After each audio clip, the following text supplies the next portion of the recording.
Hey guys, back again with another video. This is going straight into rendering techniques. So I'm going ahead here and blocking out each part of the bike in a different color. Make sure you save every layer, every part on a different layer so that you can go back and edit them if you need to. But this is essentially going to be the base for what colors you're going to be having on your product. Um, in this instance, I started off with a gray body, but because it's saved on a different layer, I could go back at any point and block it out in red or green because it's saved on that layer. And that can happen now or later, and it's also good for iterations if you want to see different versions. So for footwear, for instance, if I wanted to see a different color of a shoe, I'd change it from white to green. In this instance, so I started off with a gray body, but say I wanted to go to like a lighter white, I would take the paintbrush tool, the paint bucket tool, and just click that layer of color and it switches immediately. So it's a very quick way to work instead of going back and erasing everything. And if you're asked to show multiple iterations, you can easily bang out like 10, 20 different colorways in a matter of seconds. So yeah, going through and blocking out what I think would be interesting colors. BMWs typically are the BMW color is that white and rich blue, so I went on ahead and did my colorway in that. But you know, if you're doing a product, you can go ahead and choose whatever you feel is cool and switch it out easily if it doesn't work. I'll show you later on after we render that we could easily change this from a white to a black bike in a matter of seconds.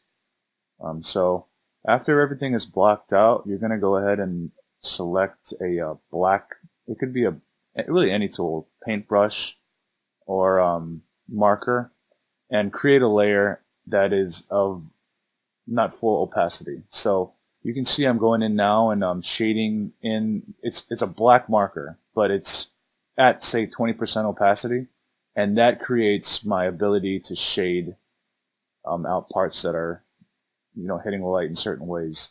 And that's going to give you your sense of three dimensions. And I'm sure you guys have rendered in the past, and you're rendering in possibly like one tool.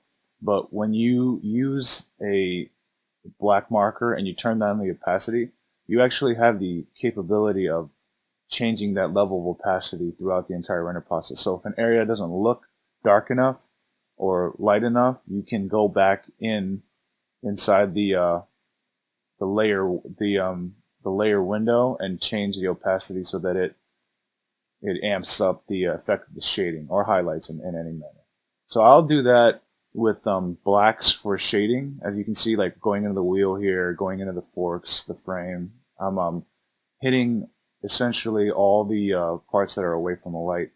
In the previous video, I said that I darkened those areas in my line art, so now I'm almost re-emphasizing that level of shading by hitting the lower part of that part with a darker line.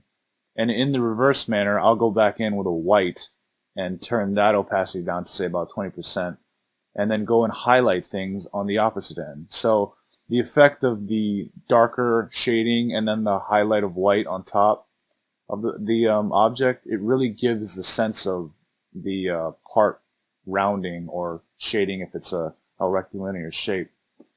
It works in both ways. You're going to have to play with what levels work for you, but you know, blacks and whites, they respond differently. Sometimes the darker colors, you don't need as much opacity to have an effect, but for the white, it's a little hard to see, and that has to do with also like the background you're using. We'll probably go in and darken that background in a bit, but right now, going back in with a white pencil.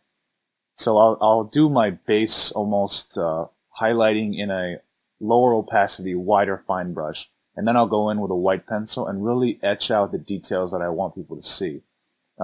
This also helps when you want to add almost a sense of reflection.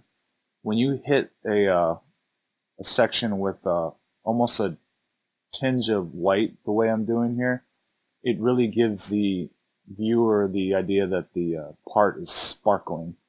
So I'll go in, and I might even be a little bit overboard with this, but I'll go in, I'll start, you know, really dotting in reflections and sparkles here and there to give the product a nice level of shine. As you can see, I've gone in and blacked out the background just to give it a little sense of contrast. I think white on white was a little hard to see. but you can really see those white reflections popping now that the background is a little darker. And I'll be pretty liberal with it. I'll go in and really hit, especially with metal. I'll hit at lots of things with high contrast gloss so that it gives it a nice sheen.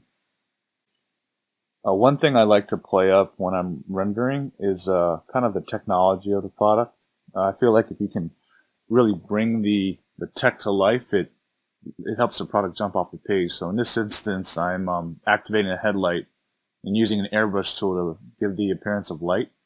I'll just use the airbrush tool, erase around the edges, and the more you play with opacity here, say I'll bring that to like 20% or so, the more you play with opacity, the softer the edges you can get. So in this instance, I'm erasing the kind of the barrier of the light to give it that soft beam feel that you get from a low beam. And then the same with, say, the turn signals and the tail light. I wanted to, since this was an electric motorcycle, I wanted to give it, like a cool blue feel. So I'll select that same blue, and same thing, I'll airbrush in those areas that I want it to look like it's glowing blue. And I feel like it really gives it almost comes to life. It really brings the render alive. But yeah, that's pretty much my process from start to finish for a clean render. Start with line art, block out the color, start shading and adding highlights. Pretty straightforward process, and it works for most products that I design. I'll take you in the next video over how to really punch up the render and bring it to life with little details that kind of bring out the realism. But so far, for a clean render, this is my technique, and I hope you guys learned something. I'll see you in the next video, and thanks.